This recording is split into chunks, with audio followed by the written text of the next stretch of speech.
নমস্কার, স্বাগত জানাই সবাইকে বিটিএন নিউজে। সাথে রয়েছে বিধি। দেখে নিচ্ছি আজকের বিশেষ খবর। আমাদের শাসন প্রচেষ্টার মূল চাবিকাঠি হলো জনগণের সাথে সরাসরি যোগাযোগ, বললেন মুখ্যমন্ত্রী।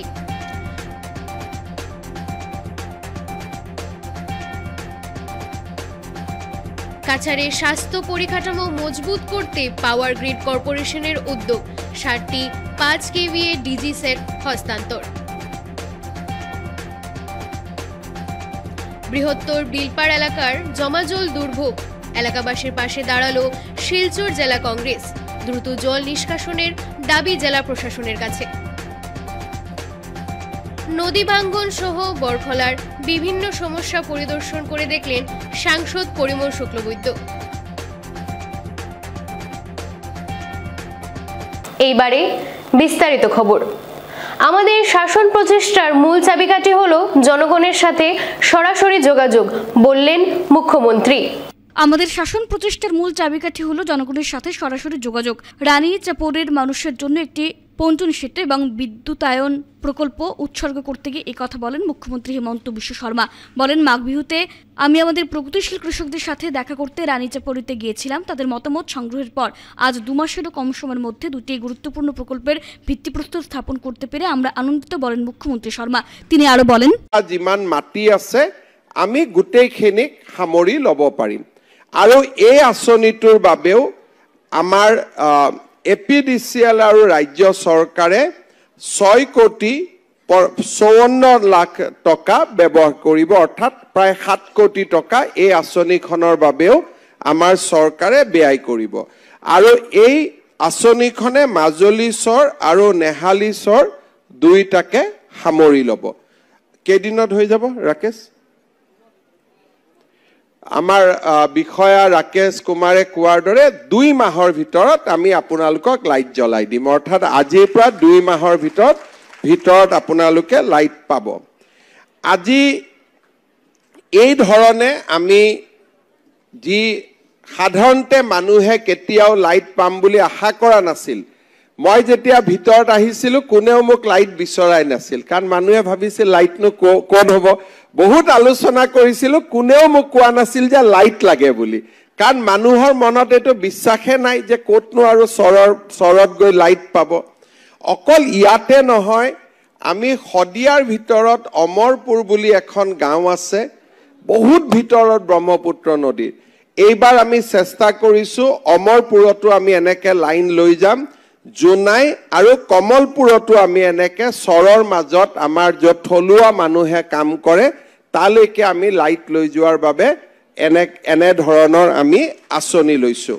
মই আমাৰ ৰাজ্য চৰকাৰৰ এপিডিচিএল বিদ্যুৎ বিভাগক আৰু আমাৰ শক্তি মন্ত্ৰী প্ৰশান্ত ফুকন ডাঙৰীয়াক মই ধন্যবাদ জনাইছোঁ। ইয়াৰ উপৰিও আমাৰ কৃষি বিভাগৰ জৰিয়তে ইয়াত ৰাণীচাপৰিত যথেষ্ট কাম কৰি থকা হয়। কেইদিনমান আগতে আমাৰ ইয়াতে বাবুল ড্ৰায়াৰ এটাৰ ব্যৱস্থা কৰি দিয়া হৈছে। আমাৰ ৰাইজক যথেষ্টখিনি ৰাইজে কিষাণ সন্মান নিধিৰ টকাও পায়, আৰু ইয়াৰ লগে লগে আমাৰ ইয়াতে কৃষক ৰাইজে বীজ আদিৰো সুবিধা লাভ কৰে। কৃষকৰ বাবে কেইটামান নতুন সুবিধা, যিটো পৰম্পৰাগত সুবিধা নহয়, কেইটামান নতুন সুবিধাও বৰ্তমান গঢ় লৈ উঠিছে। এটা হৈছে আলু। নলবাৰীত পেপচি কোম্পানী স্থাপন হোৱাৰ পিছত তেওঁলোকে ৰাইজক বিশেষ আলু এটাৰ বীজ দিয়ে, আৰু সেই আলুটোৱে পেপসি কোম্পানিয়ে কিনিও। কাছাড়ে স্বাস্থ্য পরিকাঠামো মজবুত করতে পাওয়ার গ্রিড কর্পোরেশনের উদ্যোগ, 60টি 5 কেভিএ ডিজি সেট হস্তান্তর। কাছাড় জেলা স্বাস্থ্য পরিকাঠামোকে শক্তিশালী করার লক্ষ্যে power grid corporation of India limited এক গুরুত্বপূর্ণ পদক্ষেপ গ্রহণ করেছে। সংস্থাটি 3 কোটি 9 লক্ষ টাকা বরাদ্দ করেছে, যার একটি বড় অংশ স্বাস্থ্য প্রতিষ্ঠানগুলিতে বিদ্যুৎ সরবরাহ নিশ্চিত করতে ব্যয় করা হবে। এই উদ্যোগের মূল অংশ হিসেবে শুক্রবার জেলা উন্নয়ন আয়ুক্ত নরসিং বের কার্যালয়ে এক গুরুত্বপূর্ণ সমঝোতা মৌ স্বাক্ষরিত হয়। এই চুক্তির অধীনে পাওয়ার গ্রিড কাছাড় জেলা স্বাস্থ্য দপ্তরকে 7টি 5 কেভিএ ডিজেল জেনারেটর প্রদান করেছে। এই অনুষ্ঠানে উপস্থিত ছিলেন জেলা উন্নয়ন আয়ুক্ত নরসিং বে, পাওয়ার গ্রিড শিলচরের ডিজিএম অনিন্দ্যদেব লস্কর এবং স্বাস্থ্য বিভাগের যুগ্ম সঞ্চালক ডক্টর শিবানন্দ রায়।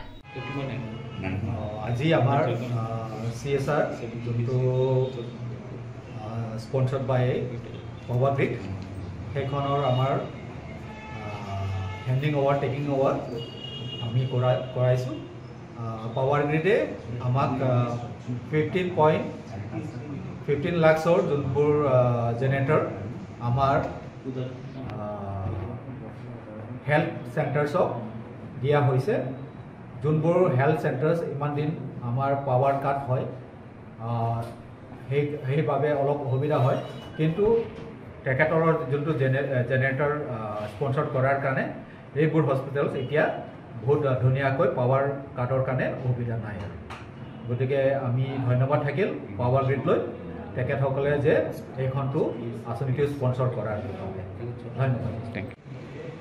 পাওয়ার গ্রিডের কর্পোরেট সোশ্যাল রেসপন্সিবিলিটির অন্তর্গত কাছাড় জেলার সার্বিক হেলথ সেক্টরের ইমপ্রুভমেন্টের জন্য পাওয়ার গ্রিডের তরফ থেকে 3.98 ক্রোর্সের যে টাকাটা স্যাংশন হয়েছিল, তার মধ্যে আজকে আমরা সই করলাম, হ্যান্ডওভার করলাম অ্যারাউন্ড 15.91 লাখসের ডিজেল জেনারেটর সেট, যেগুলো আমাদের ব্লক PHC আর মডেল হসপিটালগুলোতে বিদ্যুৎ আপত্তির জন্য ব্যবহার করা হবে। তাদের ক্যাপাসিটি 5 KVA। এতে আশা করি রোগী সেবার উন্নতি আরও বেশি করে আমরা করতে পারবো। পাওয়ার গ্রিডের তরফ থেকে এটা people of Barak valley and Cachar and government of আসামকে আমরা দিলাম আমাদের কর্পোরেট সোশ্যাল রেসপন্সিবিলিটি ফান্ড থেকে। Thank you. বৃহত্তর বিলপাড় এলাকার জমা জলের সমস্যা নিয়ে সরব হলো শিলচর জেলা কংগ্রেস কমিটি। কাজের অজুহাতে শিলচরে বৃহত্তর রাঙ্গির খাল বন্ধ করে দেওয়া হয়েছে বলে অভিযোগ কংগ্রেসের। এর দরুন চরম দুর্ভোগে পড়েছেন বিলপাড়, পদ্মনগর, নিউ মার্কেট, ফাটক বাজার সহ বৃহত্তর পুণ্যপাল এলাকার সাধারণ মানুষ, কারণ গোটা এলাকা ইতিমধ্যেই জলের নিচে তলিয়ে গেছে। এ নিয়ে শুক্রবার অভিজিৎ পালের নেতৃত্বে শিলচর জেলা কংগ্রেসের এক প্রতিনিধি দল বৃহত্তর বিলপাড় এলাকা সরজমিন পরিদর্শন করেন। সমস্যা খতিয়ে দেখার পর বিষয়টি জেলা আয়ুক্তের নজরে এনে একটি স্মারকলিপি প্রদান করে অতি সত্বর বিহিত ব্যবস্থা গ্রহণের দাবি জানিয়েছেন।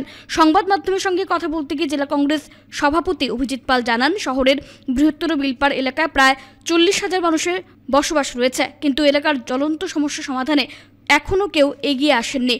কাজের অজুহাতে রাঙ্গির খাল বন্ধ করায় সিংহের খালের জল ফুলে ফেপে পদ্মনগর ড্রেনে জমা হয়েছে এবং সেই জমা জল গোটা এলাকাকে ডুবিয়ে দিয়েছে। পরিস্থিতি এতটাই জটিল হয়ে উঠেছে যে স্থানীয়দের বাড়িঘর থেকে শুরু করে এলাকার রাস্তাঘাট সহ বিভিন্ন অলিগুলি জলের নিচে তলিয়ে গেছে। অতি সত্বর সমস্যার সুরাহা না হলে আগামীতে কংগ্রেস এলাকার জনগণকে সঙ্গে নিয়ে বৃহত্তর গণতান্ত্রিক আন্দোলন গড়ে তুলবে বলে জানিয়েছেন অভিজিৎ পাল। কতদিন ধরে আজকে সাপ্লাই জল আলাদা হইতেছে? বহুত দিন প্রথমে আলাদা জল 15-20 মিনিট পরে আসতে একটু পরিষ্কার। আপনারা অসুস্থ হয়ে যাবা, এগুলো আছে না, এই পাইপটা আছে তো সাপ্লাই জল মেইন আমার তো জমা জল তো আছে, এটা আমরা চিরজীবনই ভুগিয়া যাইগা। সাপ্লাই জলটা পুরা নালার জলের মতো 15-20 মিনিট নালার জলের মতো হয়, তারপরে আস্তে আস্তে গন্ধটা যায়, একটু পাতলা হয়ে যায়। আর এই জলই ব্যবহার করতে লাগে, এই জলই বাচ্চারা খাওয়াইতে লাগে, নিজেও খাইতে লাগে। ঠিক আছে, আমরা তো শিলচরের পুরাতন ব্যস্ততম এরিয়া বৃহত্তর বিলপাড় অঞ্চলে যেভাবে শীতের মরশুমে আজকে প্রত্যেকটা নালা আবর্জনায় পরিপূর্ণ এবং সেই নালার জল বিশেষ করে ফাটক বাজার নিউ মার্কেট অঞ্চলের যে নর্দমা, সেই নর্দমা এবং ওয়েস্ট প্রোডাক্টের যে নালাটা হচ্ছে, সেই নালাটা পদ্মনগর বিলপাড় হয়ে সেটা গিয়ে সিঙ্গির খালে যায় এবং সিঙ্গির খাল থেকে রাঙ্গির খালে গিয়ে যায়। আজকে শীতের মরশুমে এখন পর্যন্ত বৃষ্টিপাত হয়নি, কিন্তু বৃহত্তর বিলপাড় অঞ্চলে প্রায় ম্যাক্সিমাম ঘরের ভিতরে এই নালার নোংরা জল প্রত্যেকের বাড়ির ভিতরে এখনই ঢুকে গেছে। মানুষ একবারে খুব বাজে অবস্থার মধ্যে জীবনযাপন করছেন, যেখানে নোংরায় অনেক পরিবারের আজকে অসুস্থ হয়েছেন, অনেক ঘর বাড়ি ছেড়ে বাড়াটে যেতে বাধ্য হয়েছেন। আজকে এই বিলপাড়ের মতো অঞ্চল, অত পুরাতন অঞ্চল, সেই জায়গার মধ্যে কোনো ধরনের মিউনিসিপ্যালিটির কোনো সাফাই নেই, কোনো ধরনের ড্রেনের কোনো সাফাই নেই এবং ড্রেনকে বন্ধ রাখা হয়েছে এটা নিয়ে আজকে আমরা সরজমিনে বিলপাড় গিয়েছিলাম জেলা কংগ্রেসের পক্ষ থেকে, এবং বিলপাড়ের নাগরিকরা আমাদেরকে অভিযোগ করেছেন যে এই অবস্থা বিলপাড়ে মানুষ বাঁচতে চায়, বিলপাড়ে মানুষ মানে সুস্থ শরীরে বাঁচতে চায়, আজকে অসুস্থতায় অনেক ভুগছেন। এইভাবে কালো নোংরা আবর্জনা প্রত্যেকের বাড়ির ভিতরে ঢুকে গেছে এই অবস্থাতে, এবং আগামী দিনে বৃষ্টিপাত হবে, বৃষ্টিপাত হলে যে বিলপাড়ে কী দুরবস্থা হবে এবার, এটা নিয়েই মানুষ আতঙ্কিত। তাই আমরা গিয়ে সরজমিনে দেখে এসে অনেক ভিডিও ফুটেজও আমরা নিয়ে এসে আমরা জেলাশাসকের কার্যালয়ে এসে জেলাশাসকের সাথে দেখা করেছিলাম।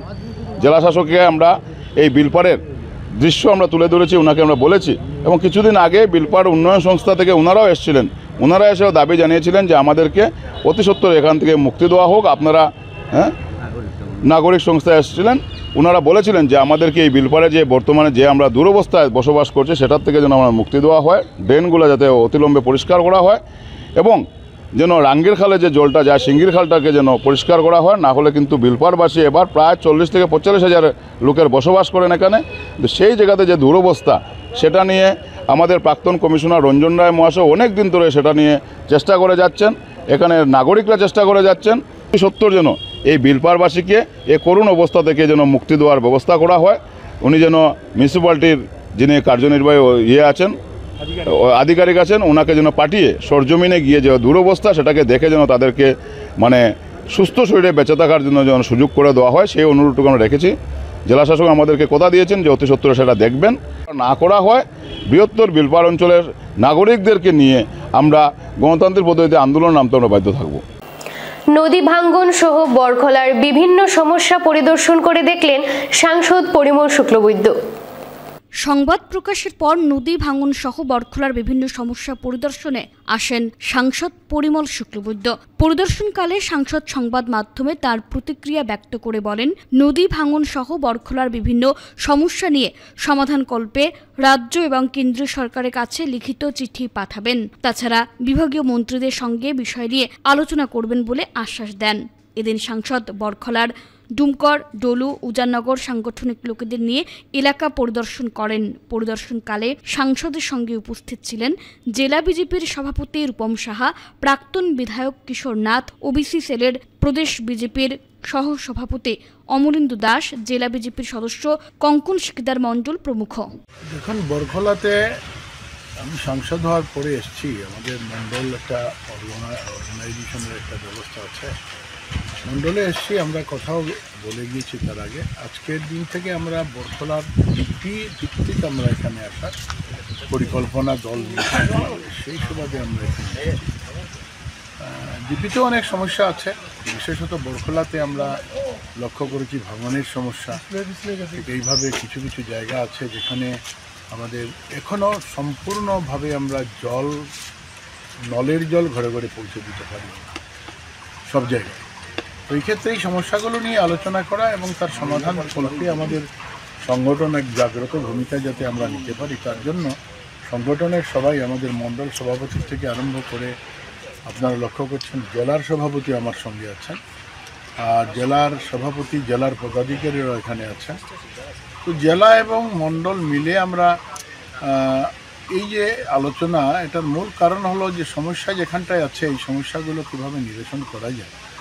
কারণ আমাদের কেন্দ্রে এবং রাজ্যে সরকার আছে, সরকারের মারফতে কীভাবে সমস্যার সমাধান করতে পারি তার জন্য এই প্রয়াস আরম্ভ হয়েছে।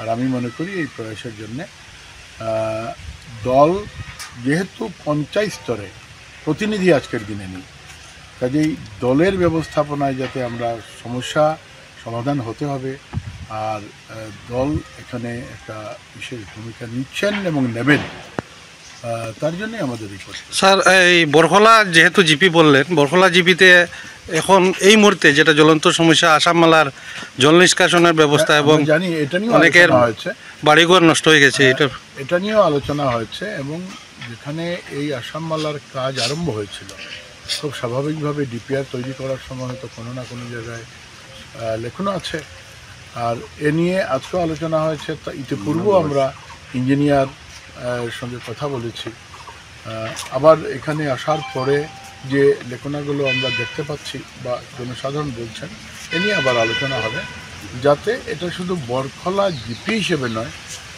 এই রাস্তা আসামমালার রাস্তাটা একেবারে বিহারা বা বিভিন্ন অঞ্চল যেখানে যেখানে জল নিষ্কাশনের ব্যবস্থা এসএসজিপি হচ্ছে, জল নিষ্কাশনের ব্যবস্থা নেই, ওইখানে যাতে বিভাগ করতে পারেন তার জন্য আমরা নদী ভাঙ্গন, যেটা বিশেষ করে বরকলার সবচেয়ে বড় হয়েছে নদী ভাঙ্গন। এখানে মাননীয় মন্ত্রী পীযূষ হাজারিকা মহোদয় এসে স্পট ভিজিট করে গিয়েছেন। আমরা আজকের দিনে এখানে সিদ্ধান্ত নিয়েছি যে যেহেতু কাজ আরম্ভ হয়নি, আমরা ওনাকে আবার ভিজিটের জন্য নয়, এখানে সত্তর যাতে কাজ আরম্ভ করা যায় তার জন্য আমরা অনুরোধ করি।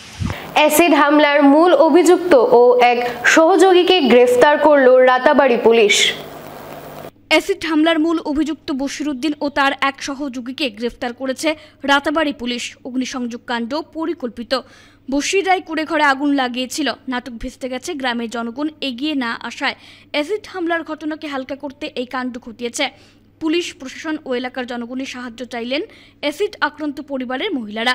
রাস্তার সামান্য মাটি নিয়ে কথা কাটাকাটির জেরেই অ্যাসিড হামলা চালিয়েছিল, আর পরবর্তীতে মামলা থেকে বাঁচার জন্য অগ্নিকাণ্ডের পরিকল্পনা করেছিল বশির ও জামাল উদ্দিন। আর এজন্যই সারাদিন ব্যাপী ঘরে যাবতীয় আসবাবপত্র সরিয়ে তবেই অগ্নিসংযোগ করা হয়েছিল। এই অগ্নিকাণ্ড ছিল নিছক নাটক, কিন্তু অগ্নিসংযোগের পর গ্রামের জনগণ সাহায্যের হাত বাড়িয়ে না দেওয়ার ফলশ্রুতিতে এই ঘটনা ঘটেছিল। তবে পুলিশ তাদের নাটক ধরে ফেলে এবং অ্যাসিড হামলার মুখ্য অভিযুক্ত বশিরউদ্দিন ও তার এক সহযোগীকে গ্রেফতার করে। আগুন ধরাইয়া মনে করছিল যে আমরা চিল্লাই গাঁর মানুষ আইয়া নিবাইবা, আর গাঁর মানুষ তো এটা জানেন যে তারা তো তারা দরবার করে বাইয়ে বাইয়ে বইনে বইনে দরবার করে এরকম চিল্লা চিৎকার করে। গাঁর মানুষ আইছেন না, তারা মনে করছিল তুলা হইব ওইয়া নিবাই দিবা। মানুষ তো এটা হামেশাটা হয়ে গেছে, তার কারণে খাওয়াইয়া নিবে গাইছেন না, তারা তারা তারা তারা তারা কবালে তারা তারা ক্ষতি করলা, অ্যাসিড হামলা করলা, আরবার অ্যাসিড ডালিতরা, আরবার তারা তারা আগুন ধরাইতরা, নাচিতরা।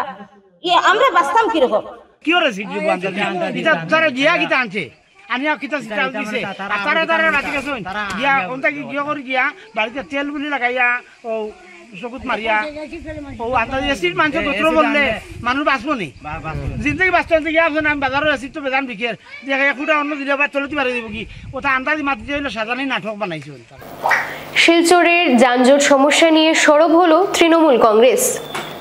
শিলচর শহরের যানজট সমস্যা নিয়ে সরব হল তৃণমূল কংগ্রেস। শুক্রবার এক সাংবাদিক সম্মেলনে তৃণমূল কংগ্রেসের কাছাড় জেলা কমিটির সভাপতি রাজেশ দেব বলেন, শিলচর শহরের কিছুদিন পর পর ভ্যান্ডন নিয়ে বসে থাকা ফুটবল ব্যবসায়ীদের উচ্ছেদ করা হয়। এরপর ব্যবসায়ীরা পুনরায় ফুটপাতে বসেন, যার ফলে না ব্যবসায়ীদের সমস্যার সমাধান হচ্ছে না যানজট সমস্যার সমাধান হচ্ছে। তৃণমূল কংগ্রেসের তরফে রাজেশ দেব ব্যবসায়ীদের নির্দিষ্ট স্থায়ী একটি জায়গায় ব্যবসা করার সুযোগ করে দেওয়ার আহ্বান জানান, যাতে করে ব্যবসায়ীরা উপকৃত হন এবং যানজট সমস্যার সমাধান হয়।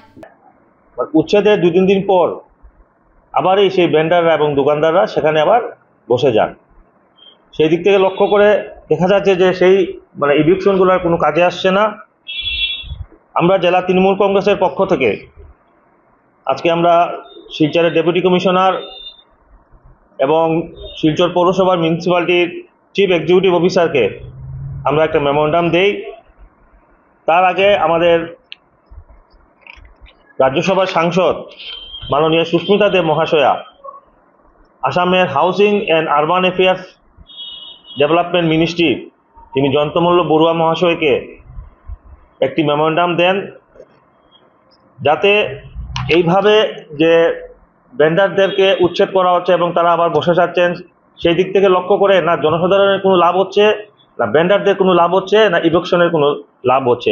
আমাদের দাবি হচ্ছে 2014 যে অ্যাক্ট, যে ভেন্ডারদেরকে এইভাবে উচ্ছেদ না করে শিলচর শহরের বিভিন্ন জায়গায় ভেন্ডার জোন করা হোক এবং তাদেরকে 30 দিনের নোটিশ দিয়ে তাদেরকে উচ্ছেদ করা হোক এবং শিলচর শহরের যে কোনো কয়েকটি জায়গা সিলেক্ট করে তাদেরকে সেই সব জায়গায় যেন ব্যবসা করার অনুমতি দেওয়া হয়।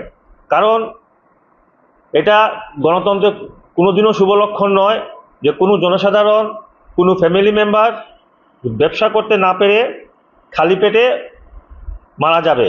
আমরা দেখতে পাচ্ছি যে কাছাড় তথা বরাক উপত্যকায় গভর্নমেন্ট চাকরির অবস্থা খুবই খারাপ। তো সেই দিক থেকে লক্ষ্য করে আজকে যারা ভেন্ডাররা আছেন তারা যে কোনো প্রকারে তাদের কাজ করতে লাগবে এবং ফ্যামিলিকে চালাতে লাগবে। আমরা বিগত 6 থেকে 7 মাস আগে আমরা শিলচর পৌরসভা আধিকারিকের কাছে গেছিলাম, তখন তিনি আমাদেরকে বলেছিলেন যে উইদিন 1 মান্থ শিলচর যে বরাক নদীর ওপর যে দুটো ব্রিজ আছে সেখানে ওনারা জায়গা সিলেক্ট করেছেন এবং সেখানে অতি সত্বর কিছু দোকান বানিয়ে শেড বানিয়ে ভেন্ডারদেরকে পার্মানেন্টলি দেওয়া হবে। কিন্তু আজকে 6-7 মাস অতিক্রম হওয়ার পরও সেই ধরনের কোনো কাজ পরিলক্ষিত হচ্ছে না এবং শিলচর পৌরসভার যে নতুন বিল্ডিংটি নির্মাণ করা হয়েছিল তার সাইডে যে জায়গা ছিল সেখানে লোকেশন করা ছিল যে কিছু ভেন্ডারদেরকে সেখানে দোকান বানিয়ে উপযুক্ত ট্যাক্সের মাধ্যমে তাদেরকে সেই দোকানগুলো উঠিয়ে দেওয়া হবে। কিন্তু সেটাও আজকে প্রায় 5 বছর হলো, 5 থেকে 6 বছর হলো সেখানে কোনো কাজ করা হয় নাই। তো আমাদের ডিমান্ড হচ্ছে যে অতি সত্বর 1 নম্বর হচ্ছে শিলচর শহরের এলাকাতে কিছু ভেন্ডার জোন সৃষ্টি করা হোক এবং কিছু এলাকায় শেড বানিয়ে ভেন্ডারদেরকে দোকান দেওয়া হোক যাতে করে তারা তাদের পরিবার নিয়ে জীবন নির্বাহ করতে পারে। এই সমস্ত দাবি নিয়ে আজকে আমরা জেলার ডেপুটি কমিশনার এবং এক্সিকিউটিভ অফিসার শিলচর মিউনিসিপ্যালিটিকে আমরা 2টা মেমোরান্ডাম দিয়েছি। বৃহস্পতিবার জেলা উপায়ুক্তের মারফতে আসামের মাননীয় মুখ্যমন্ত্রীর উদ্দেশ্যে একটি স্মারকলিপি প্রেরণ করলেন সনাতন শক্তি বাহিনীর কর্মকর্তারা। বৃহস্পতিবার জেলা উপায়ুক্তের মারফতে আসামের মাননীয় মুখ্যমন্ত্রীর উদ্দেশ্যে একটি স্মারকলিপি প্রেরণ করল সনাতন শক্তি বাহিনীর কর্মকর্তারা। শক্তি বাহিনীর সাধারণ সম্পাদক জিৎ দাশগুপ্ত বলেন, আসামে প্রত্যেক স্কুল ও কলেজে ধর্মীয় শিক্ষার পাঠ করানোর জন্য যাতে ভবিষ্যতে লাভ জিহাদের কবলে পড়ে কচিকাচাদের ভবিষ্যৎ নষ্ট না হয় এবং সনাতন ধর্মের প্রাধান্যতা বুঝে উঠতে পারে। ওনারা আরও বলেন, যদি আসামের মুখ্যমন্ত্রী এই ব্যাপার নজর না দেন ওনারা বারংবার এই প্রয়াস চালিয়ে যাবেন যাতে অন্য ধর্মের মতো সনাতন ধর্মেরও পাঠ যাতে শিক্ষা প্রতিষ্ঠানগুলোতে শেখানো হয়। ওনারা আসামের মুখ্যমন্ত্রীর কাছে বিনীত আবেদন করেন। আসামের মুখ্যমন্ত্রীর কাছে বিনীত আবেদন করা হয়। উপস্থিত ছিলেন সুমন দে, দীপ রায়, প্রতীক দত্ত, রাজদীপ ভট্টাচার্য সহ অন্যান্যরা। যার লেগা আমরা আজকে এই মেমোরান্ডামটা জমা দিছি। তো আমরা চাই, সনাতন শক্তি বাহিনী আমরা চাই যে প্রত্যেকটা স্কুল কলেজে, প্রত্যেকটা শিক্ষা প্রতিষ্ঠানে সনাতন ধর্মের যে বেসিক জ্ঞান তো এগুলা জিনিস প্রত্যেকটা ছাত্রছাত্রীরা প্রোভাইড করা হইতো। কম্পালসারিলি মাসের মধ্যে একবার হইলেও তারা করা হইতো। এই ধর্মের যে জ্ঞানটা এটা দেওয়া হইতো যাতে তারা বড় হইয়া যাতে বাজে করতে যাতে না যায়। আর আরেকটা জিনিস, আমরা লাভ জিহাদের উপরে যে যে সংগঠনে কাজ করে তারা সবচেয়ে আগে জানাই স্যালিউট এবং অসংখ্য ধন্যবাদ যে তারা এই জিনিসটার উপরে কাজ করে। কিন্তু একইভাবে আমরা কাজ করলে, সবের একভাবে কাজ করলে হইতো না। আমরা বিভিন্নভাবে এই জিনিসটার উপরে ওয়ার্ক করতে লাগবো, একসাথে মিলিত হয়ে আমরা এই বিষয়ে কাজ করতে লাগবো বিভিন্ন অ্যাসপেক্টে। খালি একই রকমভাবে কাজ করলে আমরা রইতো না। তো এর লিগা আমরা সনাতন শক্তি বাহিনী আজকে এই মেমোরান্ডামটা জমা দিলাম। আমি আশা করি যে মাননীয় মুখ্যমন্ত্রী মহাশয় আমাদের একটা ভালো কিছু রেসপন্স দিবা। তো তাইনে এখন যদি তাই রেসপন্স ভালো করে আমরা যদি রেসপন্সটা পাই তাইলে তো আমরা মনে করবো এটা আমরা সাকসেস, এজ এ সনাতনী হিসাবে আমরা সাকসেস। আর যদি তাই যদি কোনো পদক্ষেপ নিতে যদি ব্যর্থ হয়ে যায় তাইলে আমরা তো রিমাইন্ডার দেওয়ার লিগে তো আমরা আসি, আমরা রিমাইন্ডার দিতে থাকবো। পয়লাপোলে চলা সপ্তাহব্যাপী শিব মহাপুরাণ কথায় প্রতিদিন ভক্তবৃন্দদের ঢল। লক্ষ্মীপুরের পয়লাপুলে চলা সপ্তাহব্যাপী শিব মহাপুরাণ কথায় প্রতিদিন ভক্তবৃন্দদের ঢল নামছে। প্রতিদিন সন্ধ্যে 6টা থেকে রাত 9:30 পর্যন্ত চলে। বৃহস্পতিবার অনুষ্ঠিত মহাপুরাণে মহাদেবের বিবাহ অনুষ্ঠানের আয়োজন করা হয়। সপ্তাহব্যাপী শিব মহাপুরাণ কথায় বৃন্দাবন থেকে আগত অশোক দেবাচার্যজি মহারাজ বক্তব্য উপস্থাপন করছেন। এই অনুষ্ঠান নিয়ে বিস্তারিত তুলে ধরেন তিনি। মহারাজ বলেন, শিব মহাপুরাণের মাধ্যমে মহাদেব সম্পর্কে আরও জানতে পারবো আমরা। বরাক উপত্যকার বিভিন্ন ভাষাভাষী মানুষ এতে সামিল হচ্ছেন বলে জানান তিনি। মহাশিবপুরাণের বাকি দিনগুলোতে সকলের উপস্থিতি কামনা করেন তিনি। উল্লেখ্য, প্রয়াত মন্ত্রী দীনেশ প্রসাদ গোয়ালার পরিবারের সদস্য শীতাংশু গোয়ালার উদ্যোগে এই শিব মহাপুরাণ কথার আয়োজন করা হয়েছে। हिमाचल नगरिया से कि आज सब बाराती और घराती के रूप में इतना उत्साह है लोगों में भगवान विवाह उत्सव मनाने के लिए, क्योंकि संसार में 2 ही विवाह प्रसिद्ध हुए हैं, एक भगवान श्री राम का और भगवान भोलेनाथ का। तो आज सब पैलापुर समस्त नगरवासियों में एक विशेष क्रेज है, एक विशेष उत्साह है कि आज भगवान महादेव का विवाह उत्सव मनाना है। इस भगवत पंडाल में सब लोग गाजे बाजे के साथ, उत्साह के साथ, नए नए वस्त्र आभूषण पहन करके इस उत्सव में सब लोग सम्मिलित होने के लिए आए हैं, क्योंकि भगवान महादेव कोई सामान्य नहीं है। शास्त्रों में कहा गया है कि असित गृषमम स्यात् कज्जलम सिंधु पात्रे सुरतर वरुशाखा लेखनी पत्र मूर्वी लिखद यदि गृहीत्वा शारदा सर्वकालम तदप तब गुणानाम ईश पारम न याति। भगवान महादेव की लीला को अपरंपार है, क्योंकि उनकी लीला समझ पाना बड़ा असंभव है। तो ऐसे देव आधिदेव महादेव की आज दिव्य लीला और दिव्य उत्सव हम सब लोग मनाने के लिए यहाँ सादर आमंत्रित हैं। और इस यज्ञ के करता धरता हमारे सीतू ग्वाला जी बड़े उत्साह के साथ पूरे परिवार के साथ भगवान का बड़ा आनंद दे रहे हैं लोगों को जन जन में। क्योंकि ये उत्साह एक तो जीवन में होता है, हम लोग शादी विवाह अपने घर के लिए करते हैं, लेकिन ये भगवान का उत्सव है। तो आइए इस उत्सव में हम लोग खूब आनंद लें। एक बार पूरे उच्च स्वर के साथ जयकारा लगाएंगे, बोलो शंकर भगवान की, महापुराण की, इसी उत्सव में हमारे भूतपूर्व विधायक श्री राजदीप ग्वाला जी, उनकी माता जी और जयदीप ग्वाला जो पूरे परिवार के साथ यहाँ उपस्थित हैं, सब लोग आनंद ले रहे हैं। आइए बड़े भाव से हम सब लोग आनंद लेना। রাখালখালের পার শ্রী শ্রী জগন্নাথ আশ্রম সার্বজনীন অষ্টপ্রহর হরিনাম মহাসংকীর্তন শুরু হয়েছে। রাখালখালের পার শ্রী শ্রী জগন্নাথ আশ্রম সার্বজনীন অষ্টপ্রহর হরিনাম মহাসংকীর্তন শুরু হয়েছে। আজ শুক্রবার থেকে শুরু হয়ে কীর্তন চলবে আগামী 9 মার্চ পর্যন্ত। এই উপলক্ষে সবার সক্রিয় সাহায্য, সহযোগিতা ও সুপরামর্শ কামনা করা হয়েছে।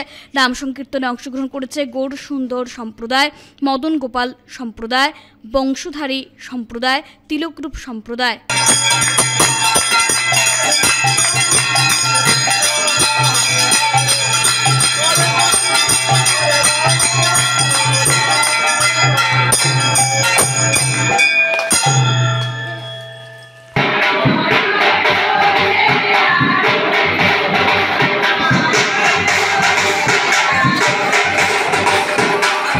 নিয়ে নিচ্ছি বিরতি, ফিরে আসলাম খেলার খবর নিয়ে। শনিবার থেকে শুরু হচ্ছে শিলচর ডিএস এর তৃতীয় বিভাগের ক্রিকেট লিগ। শনিবার থেকে শুরু হচ্ছে শিলচর ডিএস এর দ্বারা পরিচালিত মৃদুল হোর স্মৃতি তৃতীয় বিভাগীয় ক্রিকেট টিম লিগ। মোট 64টি দলকে নিয়ে আয়োজিত হচ্ছে প্রতিযোগিতাটি। এক সাংবাদিক সম্মেলনে এই কথা জানালেন সংস্থার সভাপতি শিবব্রত দত্ত।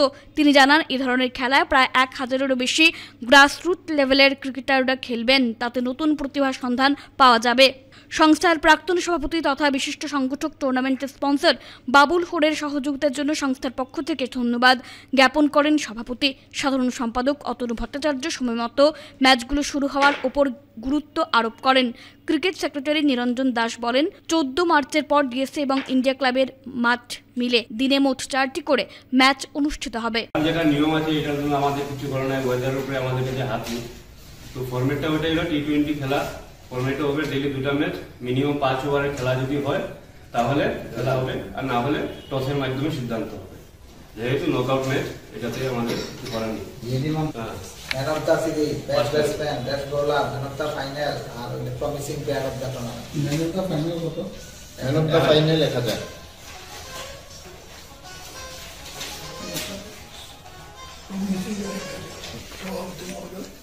শুভ সন্ধ্যা। আমি প্রথমে শিলচর জেলা ক্রীড়া সংস্থাকে ধন্যবাদ ও কৃতজ্ঞতা জানাচ্ছি। আমার ছোট ভাই মৃদুল হোরের নামে এবছরে 3rd ডিভিশন তৃতীয় বিভাগের ক্রিকেট যে ডিস্ট্রিক্ট ক্রিকেট টুর্নামেন্ট হয় ডিএসএফ, সেটা স্পন্সর করার সুযোগ দেওয়া হয়। মৃদুল হোরের নামে প্রায় 80 দশক থেকে ফুটবল টুর্নামেন্ট চলে আসছে ডিএসএ, আপনারা সবাই জানেন। মৃদুল হোর ফুটবলও খেলত, ক্রিকেটও খেলত। আমরা ফুটবল নিয়ে এসছি, আর বিভিন্ন সময় বিভিন্ন পন্থারা এগিয়ে আছে, তাই আমরা ক্রিকেট নিয়ে সে চিন্তা করি নাই। এবছর আমি সেদিন দেখলাম ডিএসএতে এসছি, পিকচারের মধ্যে যে নাম নেই পিকচারটা আছে, কার নামে হচ্ছে টুর্নামেন্ট। তখন আমার সঙ্গে নিরঞ্জন দাস থেকে দেখা হলো। তো আমি কি বললাম, কি ব্যাপার? তো বললো যে গতবারের যারা স্পন্সার তারা তো এখনো এগিয়ে আসছে না, আমরা একটু চিন্তা করছি, বুঝতে পারছি। আমরা দেখা আমার টপ বাইক মানি যুগ হয়েছে, সব কিছু হয়, ক্লাবরা আশা করে যে চ্যাম্পিয়ন রানার সবার সময় কিছু প্রাইজ মানি পাবে। তুমি যদি মনে করো কেউ এগিয়ে না আসে, আমি আমার ছোট ভাইয়ের নামে স্পন্সর করবো।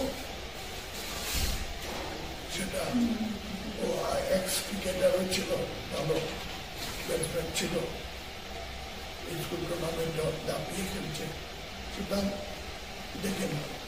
যাই হোক, পরবর্তীকালে আমার সেক্রেটারি থেকে আলাপ হয়েছে এবং সেক্রেটারি এবং ক্রিকেট সেক্রেটারি, প্রেসিডেন্ট, ওরা সবাই সহমত দিয়েছে। এর জন্য আমি জেলা ক্রীড়া সংস্থাকে কৃতজ্ঞতা জানাচ্ছি। আর এটা সত্যি প্রেসিডেন্ট বলেছেন 64টা টিম গ্রাসরুট থেকে আসবে। আর এখানে একটা জিনিস আছে, কারণ ফুটবলে যেমন কি লাইফ, এটা কি নিয়ম, সিএসআর এর মাধ্যমে সুপার ডিভিশন প্লেয়ারও থার্ড ডিভিশনে খেলে। ক্রিকেটে এসব কিছু নেই, আপনারা সবাই অবগত। ক্রিকেটে সব সময় একটা ডিভিশনের প্লেয়ার একটা দিয়ে খেলবে। হয়তো অনেক পাড়ার ক্লাব আছে, বয়স্ক প্লেয়ার পাড়ার ছেলেরা খেলতে পারে, কিন্তু জেনারেলি অনেক আমাদের এখানে ডিএসএ, ইন্ডিয়া ক্লাব, ইটকলা, আরও অন্যান্য একাডেমি আছে। তো এই টুর্নামেন্টের মাধ্যমে অনেক তরুণ যারা খেলোয়াড় আছে ক্রিকেট বেরিয়ে আসবে। এখন বর্তমান যুবসংঘ কাপেও অনেক স্কুল থেকে খেলোয়াড় বেরিয়ে আসে। দেখে নিচ্ছে আজকের বিশেষ বিশেষ খবর আরো একবার। আমাদের শাসন প্রচেষ্টার মূল চাবিকাঠি হলো জনগণের সাথে সরাসরি যোগাযোগ, বললেন মুখ্যমন্ত্রী।